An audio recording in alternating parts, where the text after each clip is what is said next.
Welcome to my classes, right? So my course from numerical methods, right? So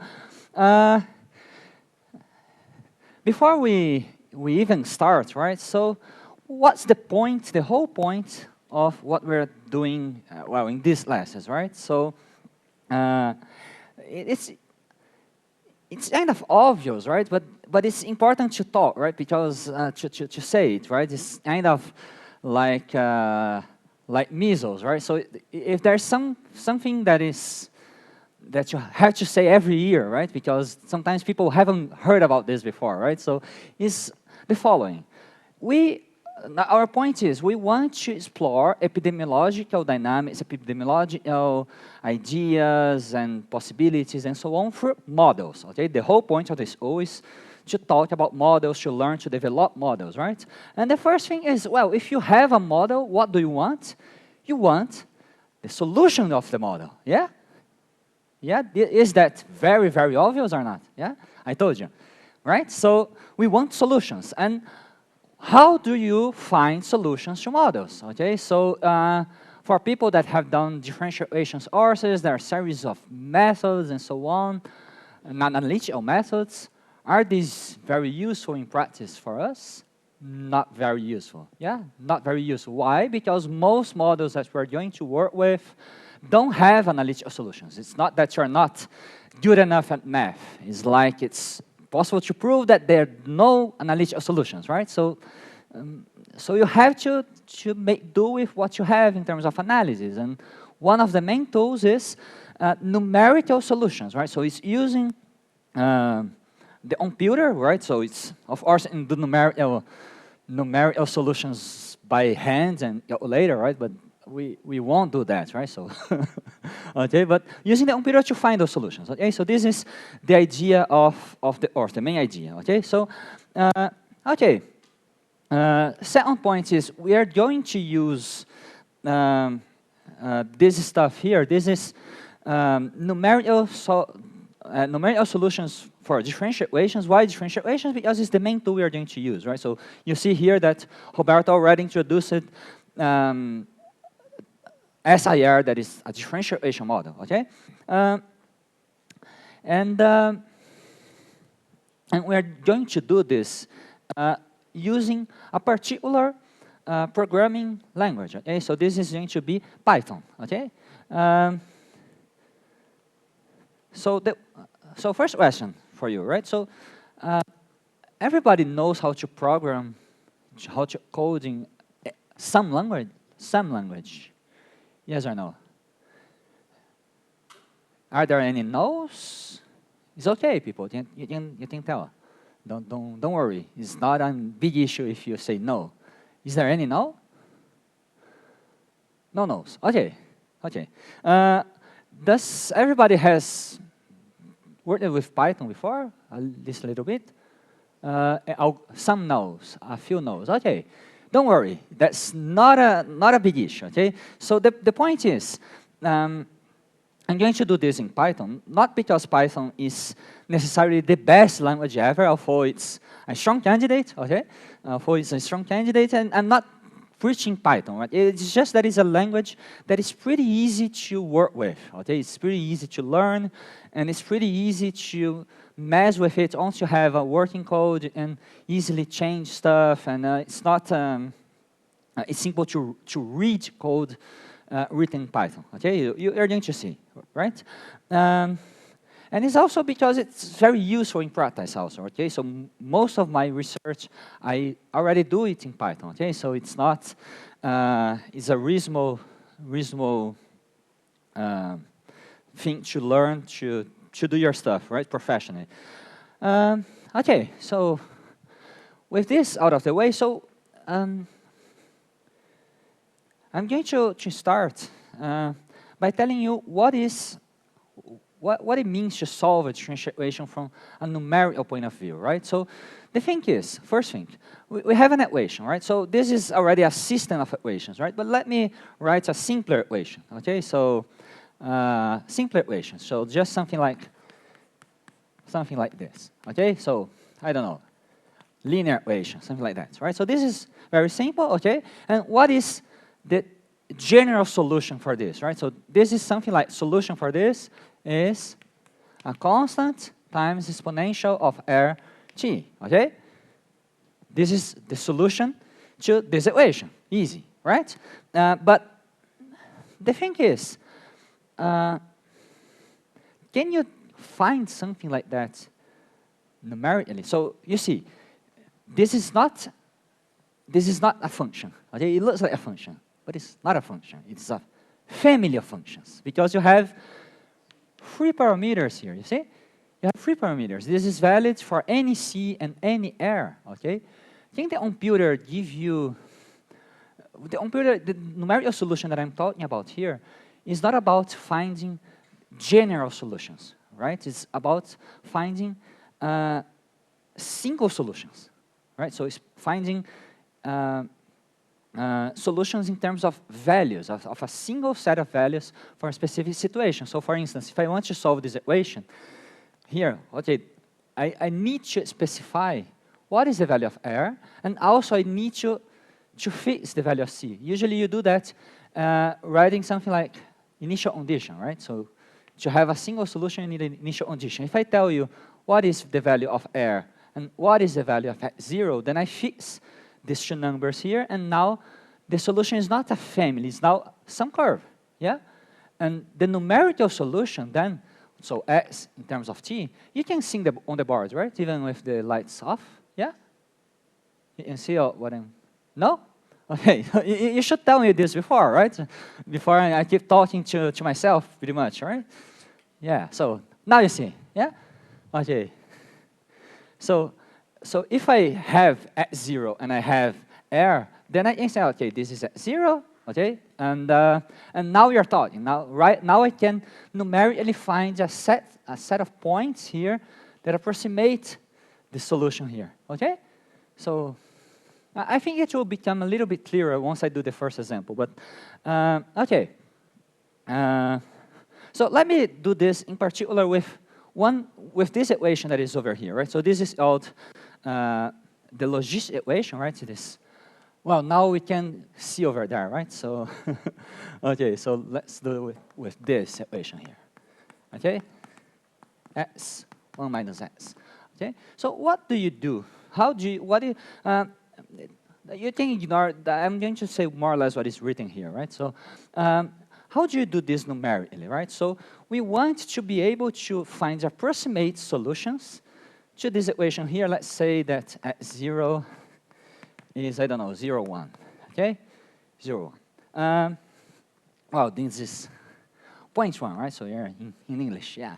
So how do you do that? So we know that this starts, so x as a function of t, it starts here at t equals to 0. You have x equal to 0.1, okay? Now, what the differential equation tells me? It tells me that the derivative, that is the tangent to the curve that is going to show up here, the value of it is x times 1 minus x. So at the time 0, this dxdt, so dxdt at time 0 is what? Is 0.1 times 1 minus 0.1. Yeah? So this is 0.9 times 0.1 is 0.09. Okay? Easy. So we know more or less that this is increasing and how fast it is increasing, right? Yeah? Okay. But then once this changes, right, once I start increasing x, then the derivative is also going to change, right? So this is what is complicated about this, right? But what do you do, right? So the most basic method is what? Is assuming, substituting this stuff here. So dxdt is the derivative, right? So we are going to simplify this and take, what is the derivative? It's like delta x over delta t for very, very small time, or maybe infinitesimal time, right? Yeah? So this is, but we are going to forget about the infinitesimal part, and we are going to write something like this.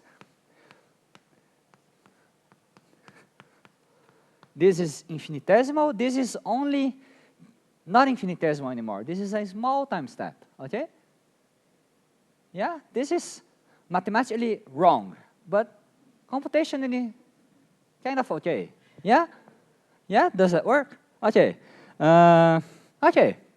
So, if we do this, now things get easier, because now I can say, okay, but this is x times 1 minus x. Well, this, right? Yeah, but I can do this, right? So now I can say, well, if I'm going to take a step delta t, I can find the solution, right? So what is delta x? So let's say, what is a small time step? Maybe a half? I don't know. Let's take delta t. Let's take delta t equals to 1/2, right? Half. Okay, so what is delta x here? Is x at the time half minus x at time 0, yeah? So this is x at time half minus x of 0 divided by half, right? And this is what? This is our 0.09, yeah? That we just calculated. That is x times 1 minus x at time 0, okay? But we have this di also, right? So this di is 0.1. So x at time half is going to be 0.5 times 0.09 plus at 0. That is 0.1. And we arrive at, this is 0.045, and this is with 0.1, this is 0.145. You see? So the next point here at time t equals to half is going to be more or less 0.145. You see? I was able to calculate an approximate solution for the time t equals to half. You see what I did here? Yeah, does that make sense, people? Yeah, I'm not asking you if this is correct, only if it makes sense, okay? Yeah? So far, so good? Everyone follows? Questions? Okay, good. Now, how do I proceed with this? If I accept this as it is, right? It's more or less simple, right? Because now I have a procedure to proceed with the solution by half and half, right? So now I want to calculate x at the next time step, at t equal to 1, right? So x of 1, I can kind of generalize this, right? So let me go. I won't erase this, right? Because it's just so hard to build this list, right? So, okay. So going back there, I can just write, okay, delta x over delta t is equal to f of xt, right? That is the right-hand side of my differential equation here, right? Or this here in this case, right? So in general, it's a function f. And I'm just going to say, okay, delta x is equal to f of x of t, right? At t times delta t. And what is delta x? It's x at t plus delta t minus x at time t, okay? This is delta x, right? And now, well, this is delta x. So I'm going to say that the x at the next time step is going to be the previous x at time t, plus this term here, okay? Oop. Plus f of x of t times delta t. So x at time 1 is going to be x at time half, plus the new x, 1 minus x. So what changes? Now, to calculate this value here, right? So to calculate x at time 1, I'm going to take x of half, that we just calculated, plus what goes here? X times 1 minus x, but now the x is x of half, right? So this is 0.1 145, no longer just 0.1, right? 1 minus 0.145 times delta t, that is half. Okay, sense? So you see that now the value of the derivative changed because we are now using the new value of s. And so on and so forth, okay? Now we calculate this for s of 1, then 1.5, 2, 2.5, 3, 3.5, and so on. Not for t of infinity, but as long as we want, right? If you want to go up to 100, 1,000, 10,000, it's okay, yeah? Okay, so this is the general principle of this stuff, okay? And of course, once we have seen the pattern, we can just let the computer do this for us, right? So at each step, we calculate the new derivative, take the last step of s, sum with this multiplied by delta t to find the new s, and so on and so on. This is just a for loop, right? So, yeah? Okay, so this is what I have done here. Okay, so let's look at this. Let's look at this. And this is a table that I think I chose the same parameters. Let's see, let's hope. Yeah, so initial condition is 0.1 and time steps of half over here, okay? Is this easy to read or not? So I can try to, let's see if this gets better if I use a light thing. Is it easier to read or not? Yes, a few no's. Mostly yes. Or what? It hurts the eye. Yeah, well, yeah, let's go back to dark. Okay.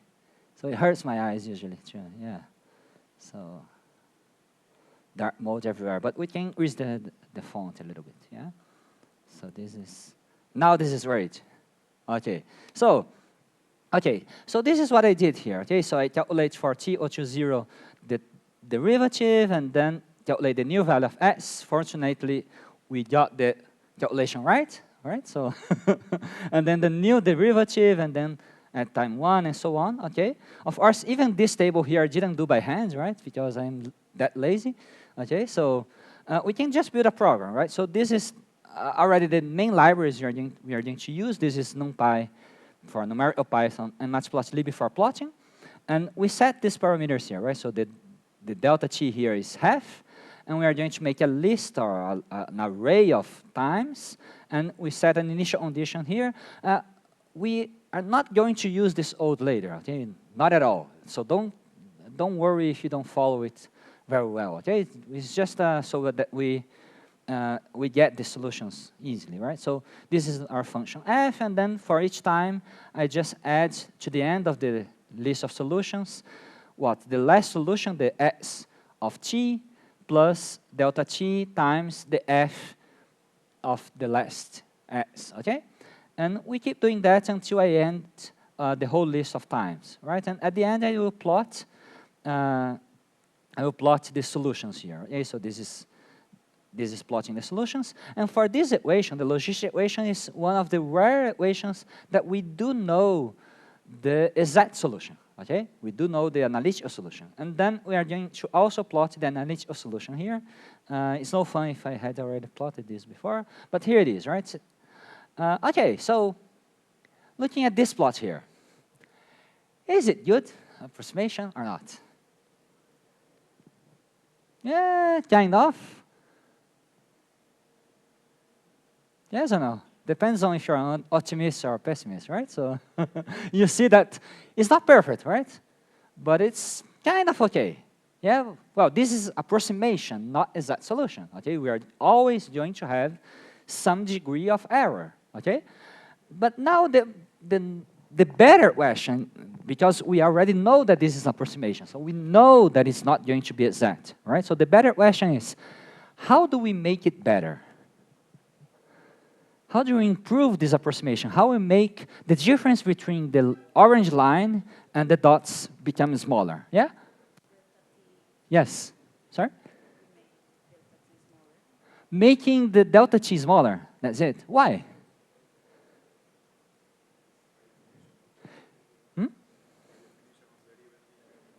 I'm not very good at listening. Okay, so the definition of the derivative is that delta t is going to 0 here, right? So it is an infinitesimal delta t, right? So this approximation here should become better as delta t becomes smaller. And if you can approximate this better, you hope that the solution will better approximate the real solution. Yeah? Does that make sense to everyone?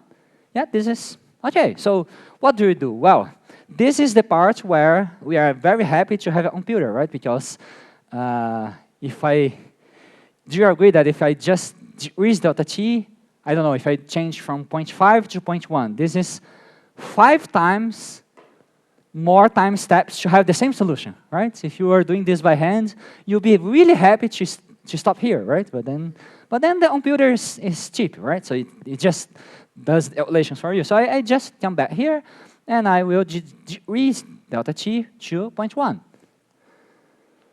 And it's much better now, right? Yes? Is it perfect? Not really, right? Not really. You see, that is still a little bit different over here, yeah? Yeah? So I can just go there. Again, the computer is cheap, right? So it doesn't care if I just have 10 times more steps now. And now it looks good, right? Yeah? Now we are happy. Yeah? Yeah? Anyone is unhappy about this? We can, yeah, okay. At this point, it's actually easier to plot the difference to see anything, right? Because you cannot see by eye any difference, right? So, okay. Now, this is all the stuff that I wrote to you here. Some people probably have studied this before, right? So this stuff here, this is called the Euler's method.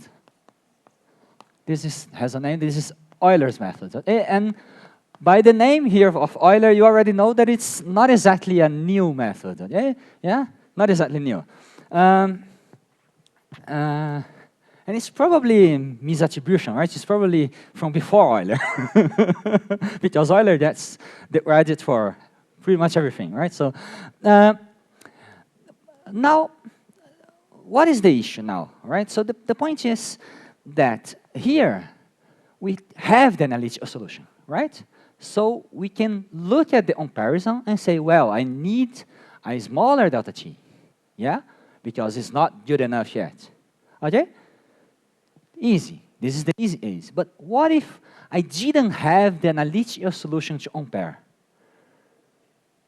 Now the problem is a little bit harder, because how do you know if the solution is good enough if I don't have the exact solution to compare? I have to just trust. Blind faith. Yeah? Yes, no, don't do this, right? No, don't do this, right? Don't. Okay? So, but the issue is really complicated, okay? So, so you see, a few of you have done some numerical calculus or stuff like that before? Yeah, a few of you have, right? So not many, but a few. Yeah, no one has done that. A few have, I suppose. And for those that have done this, right, you probably have learned some methods better than this, I hope, yeah? Some, I don't know, Runge-Utta method, or Taylor's method, or, I don't know, there are a whole bunch of methods, right? But even these methods, right, so I won't talk about them at all here, right? But even the standards, I don't know, Runge-Utta, FAIFR, and so on, that is much, much better than Euler's methods, right? What they do in essence, right? So they try to build better approximations for the XZT at each time step. That's what all methods pretty much try to do. They try to build better approximations. How do they do that? They try to calculate the f of x at more points, right? So this is the main idea, okay? But I won't go into that, right? But even those methods, even if I use Runge-Utta FAIFR, it still has a very hard issue that is, it's going to give you a solution, and you don't know if it is accurate or not, right? So what are the better, even better than Runge-Utta methods do? They do something that is called error control. What is error control? They try to, they do something very funny. They try to solve this using 2 different methods at the same time. And they compare the difference between them. And if they then use this comparison to estimate the error, okay? To estimate the error. And then if the error is not small enough, what they do, they internally decrease the time step. You see? Because I know that always when I decrease the time step, I get a better approximation, okay? So they try to estimate the error internally and decrease the time step to match or to make the better approximation, okay? Has anyone learned to do this? I think this is not taught in any basic numerical calculus Earth. I think this is only taught at very advanced OGE solving courses, right? No, okay. Okay, so this is hard to do, right? This is not easy to do, right? So that's why what I recommend to you, even if you have learned differential equations before, numerical calculus before, you have implemented your own Runge-Kutta method, and so on and so forth, I don't recommend you to use it, okay? I recommend you to use a library, a professional written code by experts that have done this kind of stuff before, okay? Yes? So I try to convince you, especially the ones that are most expert among you, to abandon the old you have already and use libraries, okay? I'm not sure if I'm convincing enough. Yeah, yes or no? Yes? So we are going to use this so-called numerical libraries or scientific libraries, okay? Because they have implemented very advanced stuff, stuff like error control, yeah? What does it mean? It means that even if you provide to it a very large time step, it will detect when it is a very large time step, and it will internally choose the best time step in order to correctly solve the problem. Okay? Okay, so let's do now the same problem again, but now using a library, okay? And the library that I'm going to use here is kind of old-fashioned these days, right? But it's still very much useful and use it, okay? So let's start again here. And here I'm already going to use a slightly different form of the equation that now I have introduced the parameters R and K here, right? So if I take R and K equals 1, it's exactly the same equation as before, okay? But I'm just introducing this here to show you how to build this code with parameters already, okay? Okay, so now this is code that we can actually use, right? So we import again numpy, matplotlib, and now we import this function here, OGEINT for OGE integrator, okay? So we are going to integrate ordinary differential equations, okay? Once again, we define the range of time, so we are going from 0 to 10, and here I'm going to put time steps of 0.5, okay? Just like we had in the beginning. You remember with the bad initial solution, right? Okay, now I don't know why this is not 1 and 1, right? So let's just put 1 and 1 and the same initial condition as before, okay? Here it is. So okay, this is stuff that we're going to need to use, right? So we have to define the parameters, define the initial condition, define the time steps where we want the solution, okay? So this is part of the definition of the problem, okay? And part of the definition of the problem is this. We are going to need a function that always takes the x, okay, the dependent variable, and t, the independent variable, even if you see that I don't even use t inside here, okay? I don't really need t, but I always need to have this inside the function definition because the function in general is a function of x and t, okay? And also after that, the parameters that you need, okay? R and k in this case, okay? So here it shows R and k. This is exactly the equation that is over here, the right-hand side of the differential equation, okay? Easy? Easy. Okay, so easy, okay. Okay, and now all I have to do, look how great this is. All I have to do is call this OGEINT function with the function f, the initial condition, the times, and here a list of the parameters R and K in the same order as they appear here. So here I want 1 and 1, right? So it should be just like before, okay? And now, I'm going to plot the solution and to plot the analytical solution together as well, right? So let's see how that goes. Oh, what happened here?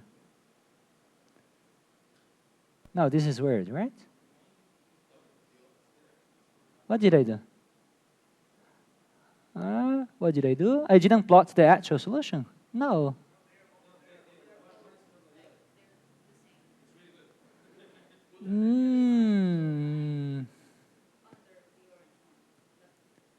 No, that's funny. That's funny. There's some bug somewhere.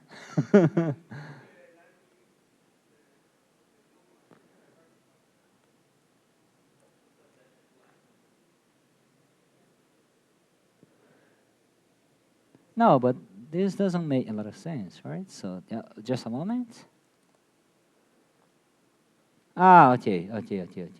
Yeah, so maybe let's do the following, right? So maybe instead of plotting, yeah, it is so good that we don't see what is below it, right? So I know what I'm going to do.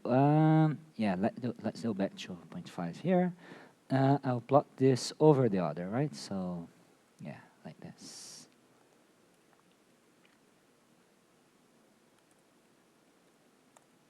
Maybe this is, well, but I can, yeah, it's end of, yeah, I think I'll do like this, so with a big, okay, now it's, yeah, but it's now inverted, right?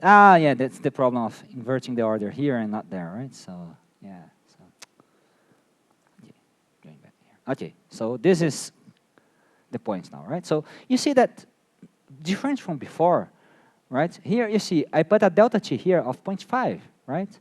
And you see that even with a delta t that beforehand it was giving us a bad approximation, right? Here all the points fall exactly with the analytical solution, you see? And it's not an issue that, well, this method is better, right? It's really that, well, even if I choose a ridiculous, like a time step of 5, right? So it has just 2 points, right? So maybe 4 and 0.9, right? So just I see the last point as well. So 10.1 here. Okay. You see, it doesn't matter.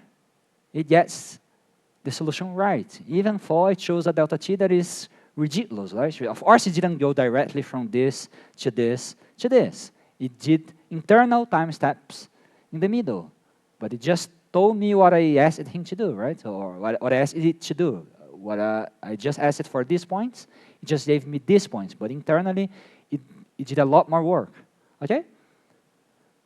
Okay, questions so far? Questions?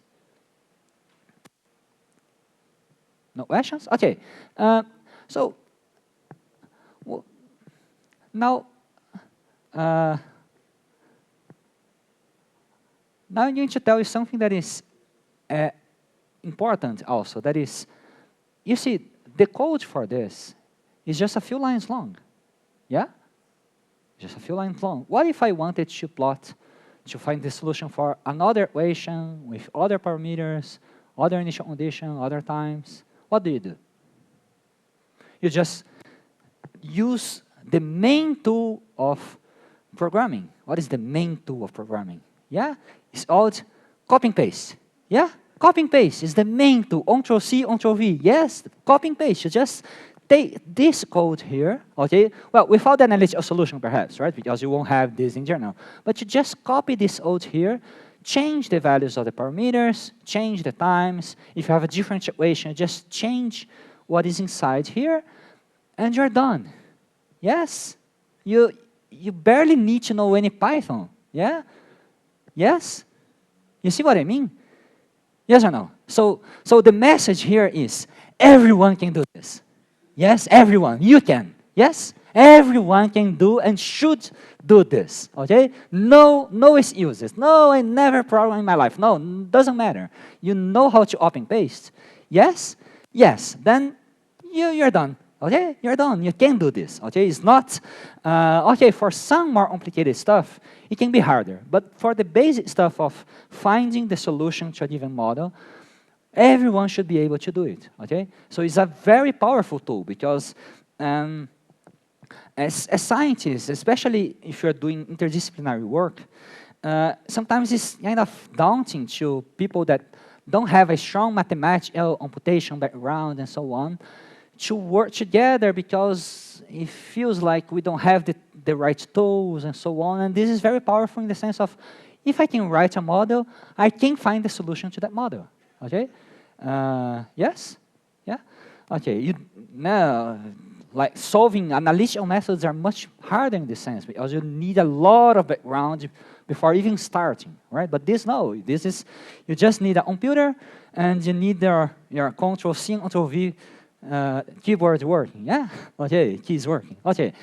Okay, people, so, okay, so let's see. Let's move on from this. Now, I'm going to do a slightly more complicated example, right? That is, what happens with systems of OGEs, okay? So here, I took as an example, the obvious one, right? So the SAIR model that Roberto just introduced before, okay? SAIR model, here it is, right? How do we do this with a system of equations, right? So if I have the three equations here, right? The procedure is more or less the same. To have, again, we won't be able to find a solution for this, for any beta, for any gamma, for any initial condition. We don't have general solutions, you see? So this is an important point, right? So if you want to know what the solution does in general, you still need analytical tools, right? You still need analytical tools if you want to know it in general, right? But of course, if I have solutions for specific situations, like for this initial condition, for this value of R and K equals to 1 and so on, I can do what? I can explore this model, looking at the solution for different initial conditions, different parameters, and I can explore it to have a general feel of the solutions. Even if I can prove that all the solutions have a certain shape, I can explore pretty much all the range of parameters and see if they all have the shape that I'm looking for or something like that, okay? Does that make sense? I don't have means to prove it, but we have means to explore, okay? Okay, so for SAIR model, again, if I have beta and gamma defined, and I have an initial condition, so the initial value of S, I, and R, okay? Usually for this model here, what we do, we put pretty much the whole population into susceptibles, except for one individual infected in the population, and then see what happens from that, right? So this is the basic idea. Usually in R initially 0, right? So this is what you're going to do here, right? And then how does that stuff here proceeds, right? We are going to do the same thing. So instead of having dsdt, this is going to be delta S over delta T, delta I over delta T, and so on, right? And we have the same stuff here, but now there's a need to change conceptually here, because you see, here I had an X, okay? And now I have 3 values. So instead of thinking of this in this way, let's go back here. Instead of thinking of this in this way here, right? So we are just going to write an equation where the X now is not a single number anymore. It can be several numbers. It's a vector, okay? So dx dt, like this. And X is a vector that is composed of S, I, and R. You see? So the first component of this vector is always going to be susceptibles, the second infectious, and the third recovered. And then this here is going to be a function that receives this vector and time, and this function here also returns a vector. Okay, so you can think of this as the derivative of the vector SIR, and in the right-hand side here, I receive this vector and return another vector that contains these 3 values here. Does that make sense? It looks more complicated, but it's actually pretty much the same. So let's see the example here, okay? So when you have a system of equations, now what changes? The initial condition is now an array instead of just a number, you see? So here I defined the total population, and now this is susceptibles is total population minus 1, infectious is 1 individual, and overt is 0 individuals, okay? So initial condition now has 3 numbers instead of just 1, okay? So I define this as a vector. And my function, now my function that has the right-hand side of the equations, instead of just returning, let's go back here, instead of just returning a number, you see, beforehand x was a number and I was returning a number. Now x is a vector, you see, so I pass x, t, and the list of parameters. Now x is no longer a number, it's a vector, right? And in Python, I have these indexes for vectors, right? So x0 is the first element, x1, it begins at 0, right? x1 is the second element, x2 is the third element, okay? So x0 is your s, x1 is your I, okay? And now I return also a vector in the same order that I have here, okay? So this is minus beta times susceptibles times infectious divided by n.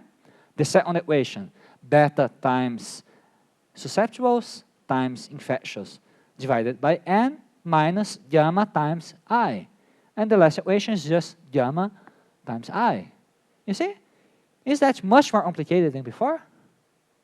Not much, right? So you just have to remember that you have to be very consistent with the orders, okay? So if your S contain SIR in that order, your equations have to be defined as the derivative in the order of the derivative of S, then I, then R. You just have to be consistent about the order, okay? Other than that, it's pretty much the same, right? So I just call, once again, ODEInt with this function, that initial condition over here that is now a vector, the list of times, and the list of parameters beta, gamma, and n that we had defined over here, you see? And now I just plot the solution, okay? I run this, and I plot the solution. And you see a very nice plot of solutions, okay? So this is SIR model, okay? Nice? Yeah? Easy? Nice, people. Great, great. Questions? No questions? No questions. Okay. What we have now? Okay, so I have some more stuff here, but before going to some more stuff here, so this is the main thing, right? So this is the main thing. But now I want to talk a little bit more about well, you see that you don't see because I think I hid everything here, right? But then this stuff here, I told you that this is Python, right? And but this is running in a browser, yeah? This is a browser. Yeah, this is running inside a browser. So you see, I'm showing you here. This is a new tab here. See, so this is a tab, this is another tab here. You see? So this is running in a browser. What is this browser here? This is running Python, not in my computer. This is running Python in the cloud. Yeah, in case in Google's servers. Okay, so you can put a bunch of stuff and it's Google paying for the computations. Okay, so not you, right? So so this is all this environment here. It's called a Jupyter notebook, okay? Jupyter with Jupyter with a Y here, okay? Jupyter, yeah, with a Y here. This is called a Jupyter notebook. Why is it called a notebook? Because it is this stuff that interleaves code with text. Okay, so you see that here I have this cell here that is a code cell. You see, there's code. When I click here to run this code, you see, I click here, it runs the code and shows me the plot and so on. But over here, I have this cell here that is a text cell. So I can put text here, I can put some LaTeX equations here and so on. And once I finish it shows me text. Okay, so I interleave text and code. So it's really nice for, you know, lectures or presentations or, you know, like stuff like that. Okay, and you also have a menu over here, like an index of stuff here, right? So you can go here, you see, and so on, system of OGs and so on. Okay, that is generated from the titles here. Okay, and why do I use this here, right? Is it because of course I can use my own computer? Yes, sure, but you don't need to, at least for this course, you don't need Python installed on your computer. Okay, you can run this stuff right now, even on your cell phone. Yeah. You just have to open the notebook and click play and it will run, okay? Yeah, I know that it works on your mobile phone in general also, okay? Okay, so the next step is I will want you to run this on your notebooks, okay? And now the question is, do you have notebooks with you? So how many of you brought your notebook or even a tablet? I think it's the cell phone it runs, but it's really hard to edit the code, right? Usually you want to edit the code, yeah? You have to type in the phone. Is a little bit hard. But how many of you have brought notebooks or tablets? So most of you, great. So what I'm going to do is I told you that I want all of you to be able to do this by yourselves, okay? But you know, experience has taught me that this is not enough, okay? So in the afternoon, we are going to go to the lab in the first floor with your notebooks, your laptops, and we are going to do some exercises, okay? So because I want to force you to do this yourselves. Okay? Yeah? Okay, good. I will post the link to this into the course webpage. Can we edit it easily, Roberto? Can we edit the page easily? Yeah. Oh, you have to ask for. Okay. So we will find some way to give you the links. Okay. Anyway, so okay, we are going to do this later on. But now I have a few stuff that is a little bit more advanced, but it is still very interesting. Okay. So another way to look at this kind of solution here. Okay. This is a plot in terms of time, okay? So I see what happens to susceptibles, infectious, recovered as a function of time, okay? Another way to think about the solutions is thinking of what is called the phase space, okay? What is the phase space? It's a plot where you kind of forget about the time. You take, for instance, S and I and plot one against the other and see what happens with that, okay? So this is usually useful, okay? Not always, but sometimes, okay? So this is the phase space. So the only difference is actually, I won't even solve the equation again. It's just a matter of plotting the same stuff in a different way. So instead of plotting S, I, and R as a function of time, I'm plotting now I against S, okay? So the only change is how I plot this stuff, okay? So I'm going to go here, and I'm going to plot the first column. You see, the solution that I have here, X, let me print this stuff here, right? So let's do some on-the-fly stuff here, right? So I'm going to print X, okay? So what is X? You see, this is now an array with, oh, there's a bunch of them, with 3 columns, you see? So this is the initial condition, you see, 100,000 minus 1, 1, and 0. And now, for the second time step, the third, the fourth, and so on, until the final solution here. Yeah, where pretty much everyone is either recovered or susceptible. Yeah, you don't have many infectious people anymore, right? So, you see, pretty much everyone, 2 times 10 to 5, and 8 times 10 to 5 is susceptible over, then very small amount of people in the infectious compartment, just like the plot here, you see? I is close to 0, not 0, but close to 0, yeah? So this is what the solution looks like, okay? So this is an array, two-dimensional array, three columns, a lot of lines, one for each time step, okay? So what I'm going to do is I'm going to take the first column. How do I say the first column here? Now I have two indices. The first one is the time, for the time step. The second one for the column, okay? So this, I say, I take all times, this is the two dots here, comma, first column. And now against it, I plot all columns, all lines, second column, okay? And when I do this, I get this is orange line here, okay? This orange line here. So this is S in the x-axis and I in the y-axis, okay? This is the orange line here. One other thing that I did here is, just to make it more fun, I put a small circle here in the initial condition at the point at 0, 0, at 0, 1. Okay, so this is the initial condition. Because when you look at the plots without this blue circle here, you don't know where it started, where it ended, yeah? So if you, this is fun, okay? So,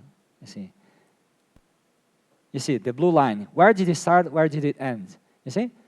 You don't know, right? Of course you know, because you know that you started with everyone susceptible, and then less people got susceptible over time. You see, so susceptibles are declining, infectious are increasing, until you have the peak of infectious, and then they start to decrease, but susceptibles always decrease, yeah? Okay. But it's usually useful to have the initial condition over here. And then I do the same thing with a different initial condition. Now I started with 10% of the population already over, you see? So now this is one infectious individual, but 0.9, 90% susceptible, 10% already over. And then you see that the plots are a little bit different, right? So you have less people becoming infectious and so on, okay? So far so good? Yeah? Okay. Well, this is already congratulations. Well, we have some time yet. Here I have a few more links this is a funny notebook here, this link here with introduction to Python, like sometimes I give classes with this in 2 hours. I try to teach pretty much all of the basic Python syntax. This is crazy, but it's good as a kind of reference, right? I don't remember how to write a for loop exactly. You can go to the reference. How do I append to a list? How do I build an if condition, an if else? Or how do I define a function in a certain way? You can just look at this notebook here to find how stuff is done, right? So it's not so useful to learn, but it's useful for reference, okay? And then I do more or less the same for NumPy, for dealing with arrays, and for plotting as well, right? So basic plotting, okay? And then I have other links here. This one in particular, the Matplotlib gallery, is very nice because it has all kinds of plots. Yeah, okay. Now I want to talk a little bit about some other stuff, okay? About some stuff that is also useful. One of them is, well, I told you that we can explore parameters, okay? A nice way to do this is building an iterative plot, right? So an iterative plot is something like this. I define a function that takes some parameters these are the parameters that I want to explore, okay? And that does everything inside here, okay? So it defines the parameters, it solves the differential equation, and it makes the plot. You see? It does everything inside this function. Okay? So it's pretty much the same as we had before, but everything is inside this function. Okay? That receives these parameters here. So if I run this function here with some value of beta and gamma and the total time here, I get the same stuff as I had before, but I think I changed the Tmax here, right? So here it was going up to 30, right? Up to 30. Now if I just do this here up to 30, I get the same plot, yeah? So it's the same thing as I did before, but inside a function. Why do I do this? Because I have this nice function called interact that I call this function. I define a range for beta, a range for gamma, and a range for t max, so a range for each of the parameters, and it gives me this stuff here that is very interesting. Now, what is this? I change beta, it changes the solution. I change the t max, you see? I think I need a slightly smaller font, perhaps. Let me see. Oh. Okay. You see, so this is, you can just play with this all day, right? Yeah, okay? Well, okay, just changing gamma, changing the time, and explore. Of course, this is the SAIFR model. It's super nice, but not, like, all the solutions look pretty much the same, right? So it's not so surprising. Yeah, so, but yeah. Okay, second thing I want to talk to you about, and this is really, really nice, okay, really important in practice also, okay? And this is, there's one thing here that is, we usually build models in a way that is convenient to reason about them, okay? So, for instance, if you want to talk about how many new infections are occurring, what is the rate of new infections, okay? The variable that you want to use for that is the amount of people right now that are infectious, yeah? Yeah, okay, this is the same rationale that Roberto used earlier, yeah? Okay, but do you actually observe the number of current infectious individuals? This is not a thing that you usually count, right? So what is the kind of number that you hear about, that you understand how people count stuff? They usually count cases, right? Number of people that got infected, I don't know, in the last day, the last week, the last month, something like that. So these numbers, they're not the same, right? Because, for instance, if I have number of new cases per day, I have some number of people today that got, I don't know, today I got the number from yesterday, right? So some amount of people got sick in the last day. But this is the number of infectious people. No, because I have people that got infected 2 days ago, 3 days ago, 4 days ago, 1 week ago that are still infectious. Yeah? Okay, so the number of infectious people here is actually receiving the new cases, but also the recovery. Okay, so it's a flux. You see? So how do you compare? So these two things in epidemiology. I is all the prevalence of the infection, so the number of infectious people. The number of new cases is all the incidence. Okay, so this is jargon from epidemiology, okay? But it's a jargon that is actually very useful to have in mind, right? So prevalence and incidence are different stuff. Okay, so one is our incidence is our rate, is new cases per day, per week, and so on, and prevalence is actually just a proportion of the population, okay, or just a number of the population, okay? Okay, so how do we extract this from the model? Okay, because you see, if I want to compare my model with any kind of data, I have to put them into the same categories, right? So I want to either get data on prevalence that is really hard to do, or much easier is I can take my model and try to calculate incidence data from the model. Yeah? But it's easier, okay? So how do I do this? I want to find new cases, okay? Find how many new cases happen in an amount of time, okay? So in the SAIFR model, this is more or less easy. Why? Because if you look at the susceptible variable, okay, the susceptible variable, I just look at, well, what was the number of susceptibles today, What was the number of susceptibles? Yesterday. The difference between these numbers is how many people left here to go here. So this is number of new cases. Yeah? Yes or no? Easy?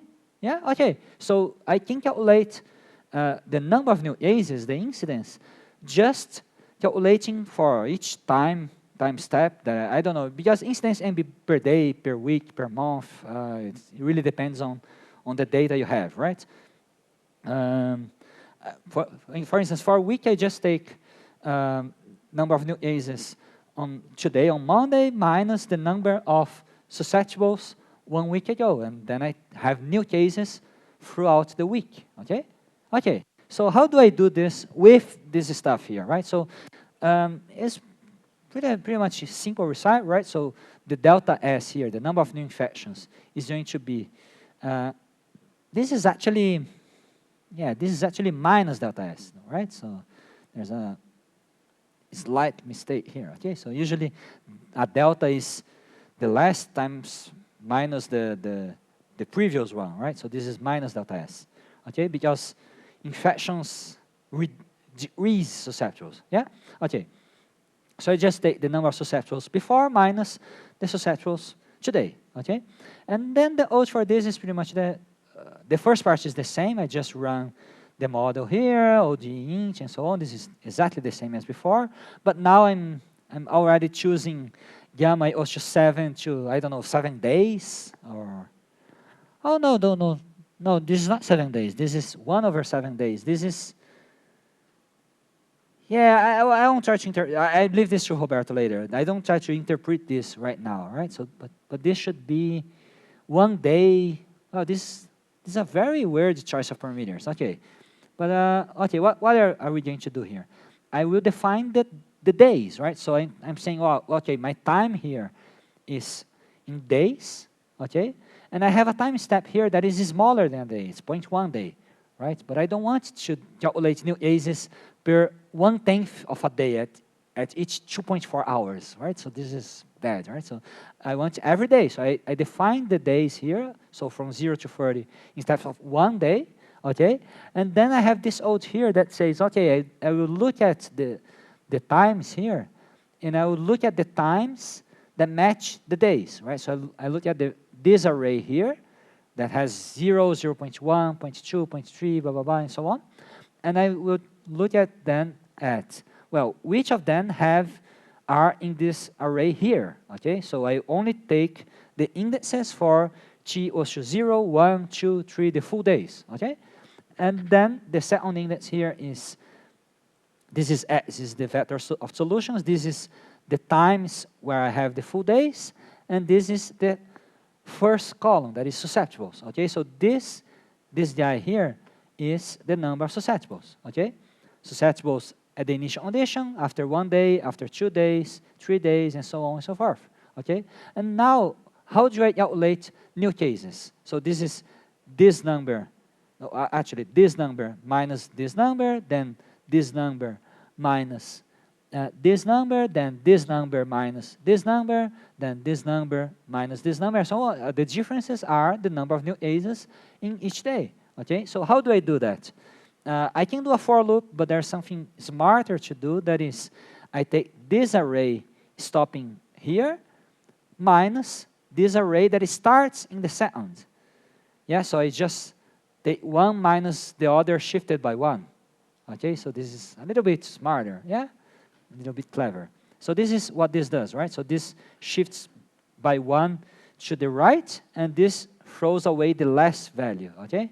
And so this is the number of cases per day, and now I can plot both of this stuff here, right? So this is in blue, this is the prevalence of the model, but in orange here, the points here are the n cases here, right? You see, n cases with the points, right? And you see that they don't necessarily match, okay? Of course, the peaks are close, right? Because when you have a lot of infections, it's usually when you have a lot of new cases also, but they don't match in scale, they don't necessarily match in the exact timing of the peak and so on. So, you see? Nice? Yeah, so this is something that is a general lesson, right? So a general lesson is the variables of your model are not necessarily the same variables that are observed, that are reported, okay? So if you see new cases, you have to ask yourself, well, does my model have new cases as a variable? If not, then you have to find some way to calculate this stuff from your model, okay? Okay, questions? Does this seem easy, simple as well? Okay, and finally I have something that is the final size of the epidemic, okay? What is the final size of the epidemic? This is something that Roberto is surely going to talk more about, but well, this is an SIR model. SIR models, they always, the epidemic always ends, okay? So at some point, you have enough individuals, I can use the pointer once, right? I have enough individuals over here in such a way that the infection dies out, okay? I don't have newborns here, right? So there's no way to get new susceptibles, the infection dies out, and then the final size of the epidemic is the total number of people that were infected during the period, okay? And in this case, since I started with no reovered, with reover equals to 0, I just look at the proportion of people that are reovered at the end. Yeah, this is easy. Yeah, in general, if I have something, for instance, if I have waning immunity, for instance, right? If I have waning immunity, I cannot do this, right? Because then reovered people get unreovered, right? They become susceptible at the end. And then I have to count all the cases, actually count all the cases and sum them up to know the total number of cases after some time, okay? But in this case, it's easier. I just look at the total number of recovered people, yeah? Okay, so I go here and I say, okay, so for instance, for this case here, the recovered is just like, these are the proportions, right? I divided by, this is small s, small I, small r, because I already divided by m over here. You see, I plotted x over m. So this is proportion of the population, right? So here, you see, final size of the epidemic here was close to 80%, okay? Close to 80%. But now I want to see how this changes with beta or with R0. We didn't talk much about R0 yet, right? But and what do I do here? I choose different values of beta here from 0.1 up to 3. And now for each of them, I'm going to calculate the final number of reovers. So I do a loop of the betas over this range of betas here from 0.1 until 3, okay? And for each value of beta, I solve the equation again with this new value of beta after a long time, and then the last value here, the x minus 1, this is the last value, and the third column, that is reovered, and I append to this list, okay? And then I plot this final R list against R0, that is just the list of betas over gamma, okay? I think this is a little bit fast, but and you see that as I increase the value of R0, I increase the final size of the epidemic, right? So this is one way to systematically approach model analysis. You see, I find parameters of interest, in this case R0 and final size of the epidemic, and I systematically run a simulation and check what happens with this quantity of interest, right? So the final size of the epidemic, to see how it behaves. Yeah. Sorry? In the first case that we did, the initial conditions that we first run, we have a considerable amount of people with infection at the end of our time scale. If I wait long enough, the number of infections people are going to 0, right? They should. So, yeah. Maybe I should, what you're saying, maybe I didn't wait long enough. That's the point. Yeah, I think it's not going to change much, right? So for instance, if I go to this plot, this is the one that you're, because this is not 0 yet, right? That's the point. Yeah.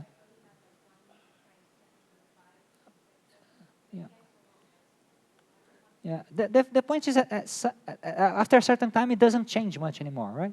Yeah? So I'm not sure if I understood the question then. No, no, if we always assume that during our time scale we reach infected equal to 0 or close enough, and in that case it is just the recovered and not. No, I still don't get it. You're asking, like, how am I sure that it is not changing anymore? That's the point? Yes, because I thought that the last print, when you printed the 300, Yeah. like A few infectious, yeah, no, in the end. it was like an exponential 5, so I thought it was not. We couldn't ignore that, but if it's, we always assume it is 0 yet. Yeah, when I printed this before, right? Infectious were not 0 at the end yet. That's true here, right? So this print of the whole solution, right? So here it looks like it is 0, but it's actually there is still, yeah, almost 300 individuals is still infectious. Yeah. Sorry, I can't hear you from here. Sorry. No, that I confused the exponential scale. That's why Okay. So this notation here, this means 2.98, so 3 times 10 to 2, right? So times 100.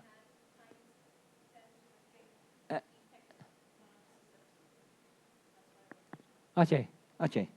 So, but this reminds me of a question that is important. That is, you cannot use a very short time here, right? Because you want to be sure that the infection is already gone.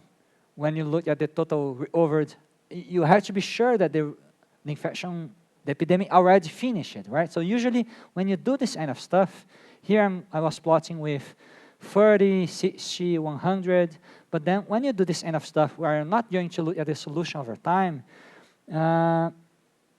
you usually do stuff like this.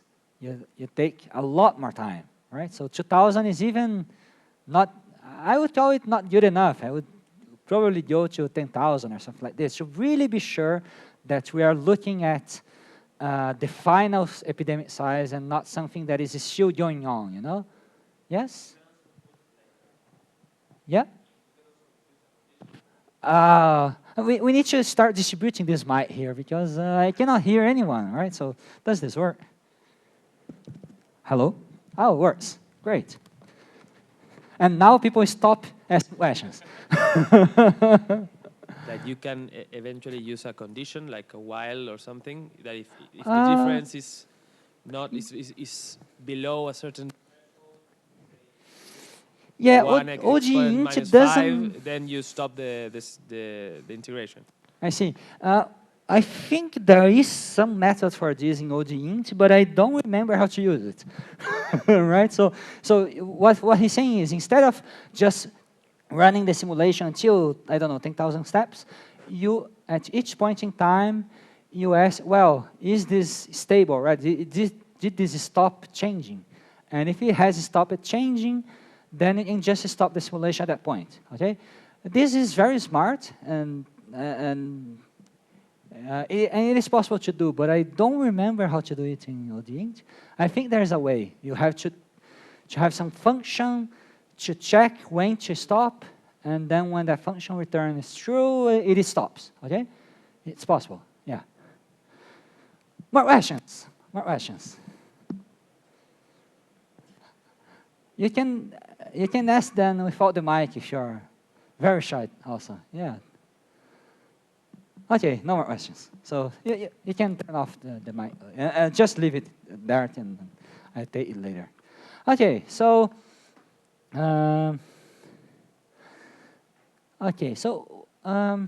what we are going to do later on, right? So what do I have here? I have here exercises, right? So I'll share this with you. I think I'll put this into the course later on. Everything we are going to need is a browser, right? So let me talk a little bit about this notebook stuff, right? Of course, Python code is actually just this part over here, right? So the rest is stats, okay? And of course, you can when you go into the Google Colab here, right? So you can come here and you can download the .py file, or you can also download the Jupyter file. Oops, no, sorry. So for instance, what I just downloaded here is a small m. So this is the Python file here. See, so the old in Python over here. Yeah, so this is just Python file, okay? And it puts all of the text as comments, okay? If you already know how to run Python, you can just download the Python file and run the Python file in your own computer, okay? Or you can also download the notebook file, okay? The notebook file. The notebook file is a little bit different because Now, if I try to open this in a text editor, it's not exactly garbage, but because you can read something, but it's like, right? So you see, so it's a structured format, right? So it's not appropriate for an editor. You have to open this locally in a Jupyter notebook in your own computer, okay? So something like this. I open this here, and it opens in a browser, and this browser here is running stuff in my computer, okay? So this is the file over here, and you see that it's the same file with a slightly different interface, but the OJ that I run here, this stuff you see here, this is localhost, okay? Localhost means it is this computer here, okay? And this stuff here, this runs in Google's computer, okay? So this is, why do I need to know that? One is to run this stuff in Python, or to run this, I need to install this stuff, Jupyter Notebook, Python, and so on my own computer, okay? Depending on the system and your level of expertise, this can be more or less complicated, okay? But I think there are links down there to do that. I don't know. Oh, I used to have those links. I think I deleted those links. Sorry. But it's just Google download Jupyter Notebook and so on. It should be easy to do, right? If you want, but you don't have to, right? The point is, Google has a limit. Google has a limit on the amount of computation you do, but this limit is pretty permissive, okay? So if you need to run something for hours, perhaps it will time out.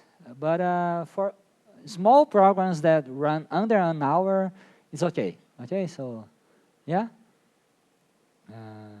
Okay, so I hope this course doesn't lead to code that takes hours to run. Okay, well, okay. Questions about this, people? You can, even if you have browser there, you can already go to Colab, research google.on, and try with the examples that are there, right? But I would send it to you, and then you can run yourself the code, okay? Okay, more questions? Questions about how to run this stuff? We will try this on the lab later, okay? So to be completely sure, okay? I just hope the internet works. This is the big issue with the Google Colab, actually, right? You cannot work without the internet, okay? Because the internet goes down, you lose what you're doing, right? So you don't save what you're doing, and it cannot tell it to run anything, right? Okay, that's it. Now let's go for lunch, okay? Thank you.